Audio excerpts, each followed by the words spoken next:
नमस्कार। आज हम एक ऐसे सफर पर निकल रहे हैं जो हमें भारत के प्राचीन हृदय यानी ओडिशा की गहराई में ले जाएगा। ये एक ऐसी भूमि है जिसका इतिहास हजारों साल पुराना है और जिसकी संस्कृति आज भी उतनी ही जीवंत है। चलिए इस कहानी की शुरुआत एक सवाल से करते हैं। हम सब अपना राष्ट्रगान गाते हैं, पर क्या हमने कभी इस पर गौर किया है कि उसकी पंक्तियों में भारत के किस राज्य का नाम छिपा है? जी हाँ, ये पंक्ति हम सब ने सुनी है। इसमें एक शब्द आता है उत्कल। यही है हमारा जवाब। लेकिन सवाल ये है कि आखिर ये उत्कल है क्या? तो बात यह है कि उत्कल आज के उड़ीसा राज्य का ही प्राचीन और ऐतिहासिक नाम है। राष्ट्रगान में इस नाम का होना इस बात का सबूत है कि इस क्षेत्र की जड़ें हमारे इतिहास में कितनी गहरी हैं। तो चलिए अब ओडिशा को थोड़ा और करीब से जानते हैं और शुरुआत करते हैं इसकी कुछ बुनियादी पहचान से। ये आंकड़े सिर्फ नंबर नहीं है, ये ओडिशा की विशालता की कहानी कहते हैं। सोचिए, क्षेत्रफल में 8वां सबसे बड़ा राज्य, आबादी में 11वां और देश की तीसरी सबसे बड़ी जनजातीय आबादी का घर। ये सिर्फ आंकड़े नहीं बल्कि एक विशाल और विविध भूमि की तस्वीर है। और हाँ, इसकी 485 किलोमीटर लंबी तटरेखा, ये तो इसकी भौगोलिक पहचान का एक बहुत ही खास हिस्सा है। अब हम वक्त में थोड़ा पीछे चलेंगे और ओडिशा के गौरवशाली और प्राचीन इतिहास के पन्ने पलटेंगे। एक दिलचस्प बात यह है कि ओडिशा को इतिहास में सिर्फ एक नहीं बल्कि कई नामों से जाना जाता रहा है।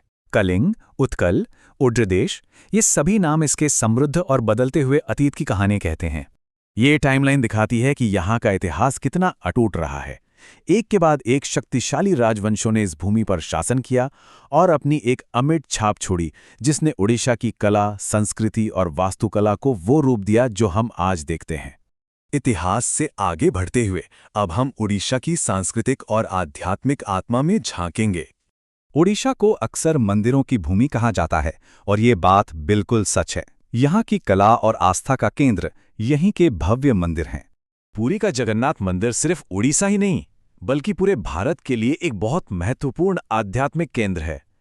यहाँ की विश्व प्रसिद्ध रथ यात्रा आस्था का एक ऐसा अद्भुत नज़ारा होती है जो लाखों श्रद्धालुओं को अपनी ओर खींच लेती है।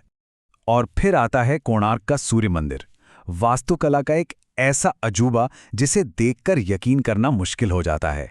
पत्थर पर तराशा गया ये विशाल रथ मध्ययुगीन ओडिया संस्कृति और शिल्प कौशल का एक शानदार उदाहरण है। लेकिन यहाँ की कला सिर्फ पत्थरों तक ही सीमित नहीं है। ओडिसी नृत्य, जिसकी जड़ें इन्हीं मंदिरों से जुड़ी हैं, आज दुनिया भर में प्रसिद्ध है। यह नृत्य अपने आप में एक चलती फिरती मूर्ति कला जैसा लगता है।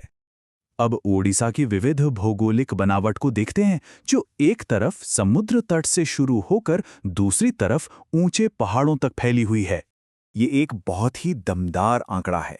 485 किलोमीटर की ये विशाल तटरेखा न केवल राज्य की सुंदरता को परिभाषित करती है बल्कि यहाँ के जीवन और अर्थव्यवस्था को भी गहराई से प्रभावित करती है।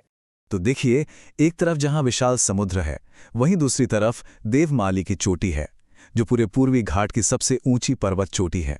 ये दिखाता है कि ओडिशा का भूगोल कितना विविध है, समुद्र तल से लेकर आसमान छूते पहाड़ों तक।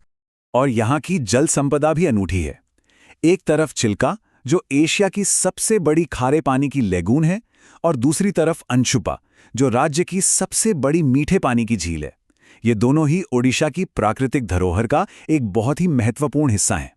तो अब हम वर्तमान में आते हैं और समझते हैं कि आज के ओडिशा के लोग और यहाँ की अर्थव्यवस्था किन स्तंभों पर खड़ी है। ये चार्ट राज्य की जनसांख्यिकीय संरचना को दिखाता है, जहाँ हिंदू धर्म की प्रमुखता के साथ साथ ईसाई, इस्लाम और अन्य समुदायों के लोग भी सदियों से एक साथ शांति से रहते आए हैं। आज भी राज्य की एक बहुत बड़ी आबादी, लगभग 80%, अपनी रोजी रोटी के लिए कृषि पर निर्भर है। कह सकते हैं कि खेती ही ओडिशा की अर्थव्यवस्था की रीढ़ है। कृषि के अलावा ओडिशा खनिजों का भी एक पावर हाउस है। क्रोमाइट, मैंगनीज और लौह अयस्क जैसे महत्वपूर्ण खनिजों के उत्पादन में ये देश के अग्रणी राज्यों में से एक है, जो इसे भारत के भारी उद्योगों के लिए एक बहुत जरूरी केंद्र बनाता है। तो कुछ इस तरह की तस्वीर बनती है ओडिशा की आर्थिक पहचान की। एक तरफ सदियों पुराने धान के खेत हैं, तो दूसरी तरफ आज के ज़माने के बड़े बड़े स्टील प्लांट। ये परंपरा और प्रगति का एक अनूठा संगम है। अब हम अपने इस विश्लेषण के अंत में आ गए हैं, जहां हम ओडिशा के विरासत और भविष्य के ताने बाने को एक साथ देखते हैं। आज ओडिशा एक ऐसे मोड़ पर खड़ा है जहां उसे अपनी प्राचीन धरोहर को सहेजना भी है और औद्योगिक भविष्य की ओर बढ़ना भी है। तो सवाल ये उठता है कि ये राज्य अपनी इस दोहरी पहचान के बीच संतुलन कैसे साधेगा?